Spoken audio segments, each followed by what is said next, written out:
Hi everybody, my name is Rachel Ruttenberg. I'm the Director of Policy for Heartland Alliance. Today the Illinois General Assembly was back at work in Springfield for the first time since March.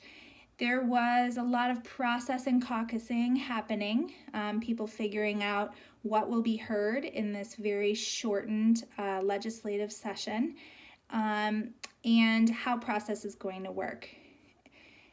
Now that we've sort of seen the first couple of hours and most of the first day, we sort of have a better understanding of the cadence, that things might be a little bit slow, but then at the same time very fast with the couple of pieces of legislation that may be acted upon this week. It is a small agenda. We've heard that from many sources. And it makes sense given the truncated session this year.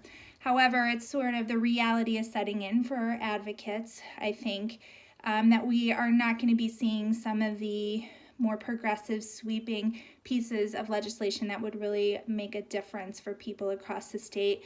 I think paid sick leave is probably one of those things, as well as the public housing access bill that would have made public housing more accessible to people who are justice involved.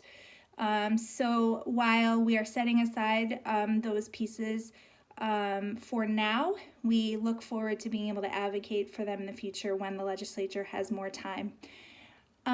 So it feels weird to be a registered lobbyist and to be sitting in our home offices watching what's going on virtually.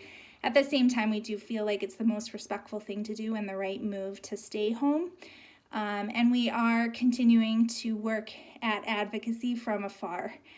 Tomorrow we'll be back at it and we'll be refocusing on the few pieces of legislation that will be moving forward, including the budget and what that's going to look like, and continuing to lift up the experiences and needs of our program participants at Heartland Alliance and people across the state who struggle to make ends meet. And so we will be at it tomorrow and the next day as well, and just kind of along for this ride with the Illinois General Assembly over the next couple of days, advocating for equity at every turn. Thanks so much.